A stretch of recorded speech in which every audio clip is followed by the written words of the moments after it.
wanted to create a domestic market, because when those cotton prices, when that cotton is not sold, it actually commands the usual price for plain old cotton.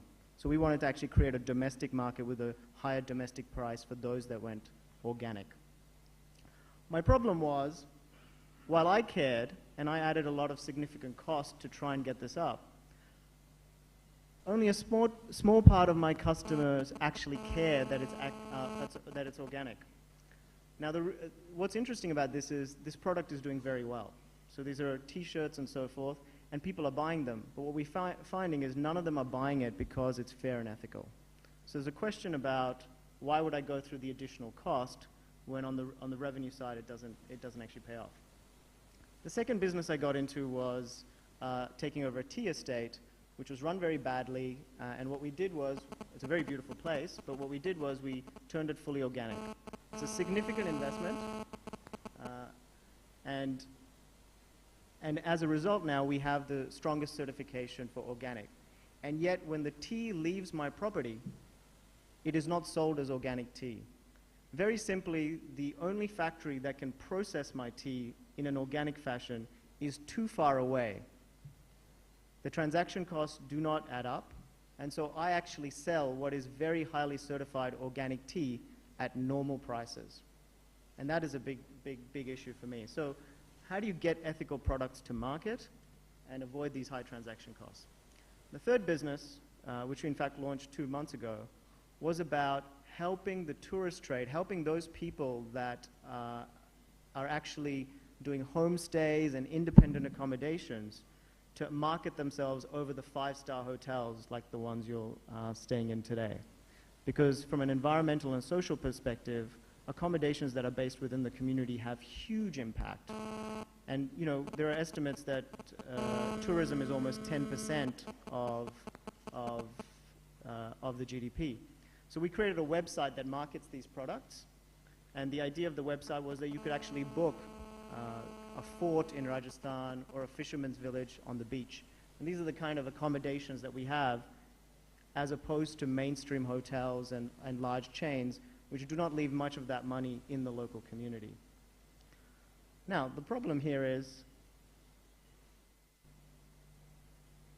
we were the first people into this market in India. About 2 years ago, we started all the research and launching this. I have to spend a lot of my time educating the consumer that this is a better way to travel. And as an SME and as an entrepreneur, that is too high a cost. So that's another big challenge for ethical products, which is we know that they're good from a producer's angle. How do we also educate the consumer, because we do not have the budgets of the MNCs? So these are 3 particular challenges that I faced. And I know that we have a great bunch of other questions that Frederick has posed to the panel. And I'll ask actually Rob to start us off and maybe give a bit of a background on what this market is, how big it is, and some of his own perspectives. Over to you, Rob.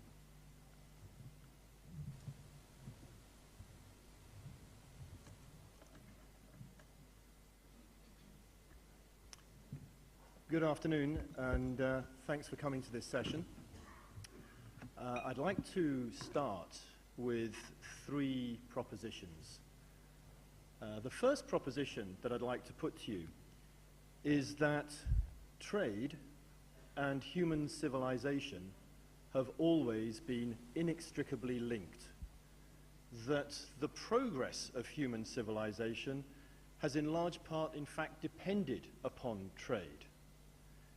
But despite that link, I think we can also say today that trade can be anything but civilized. In fact, I would argue that trade can be very uncivilized indeed.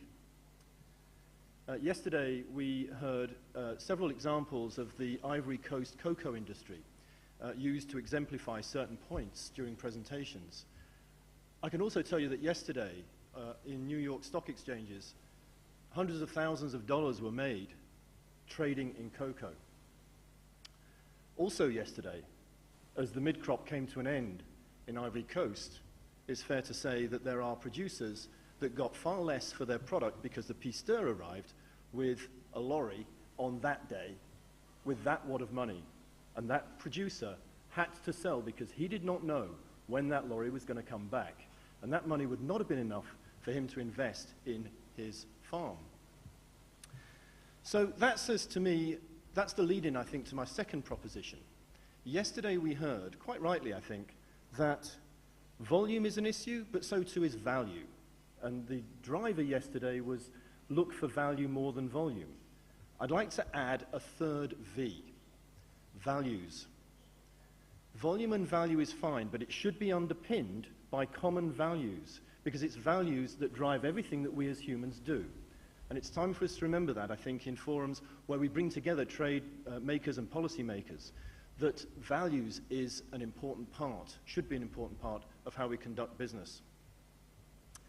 So if we're thinking about values and we're thinking about aid for trade, then I think the next step on from there is, well, how do we go from aid to trade?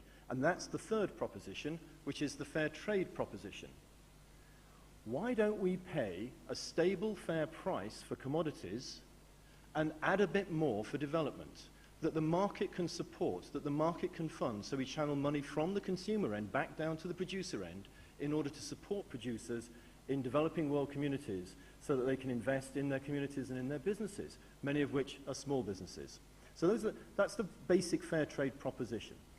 So, fair trade. Let me tell you a little bit about what fair trade is. It's an independent, voluntary standards and certification initiative. Our roots go back many years. In fact, our roots go back, we can probably trace the fair trade movement back 40 years or so. But my organization, 14 years old, and been growing ever since.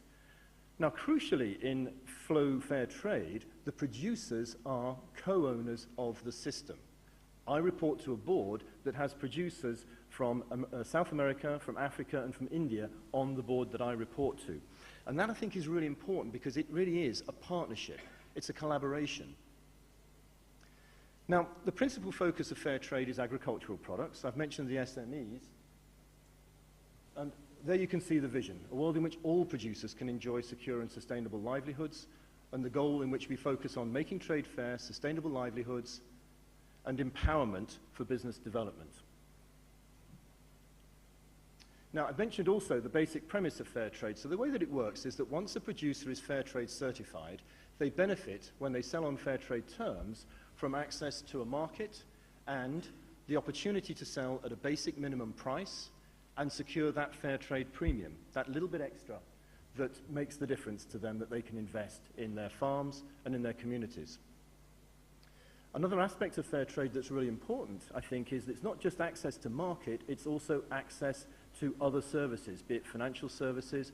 Being fair trade certified confers upon you the fact that you're a decently run organization, thus making it easier to access credit facilities and technical assistance. And you'll also see on there reference to social standards. Social organization, we believe, is a really important part of empowering communities.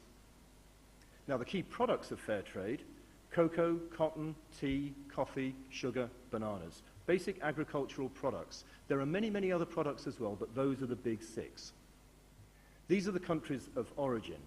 58 countries around the world where we have fair trade certified producers.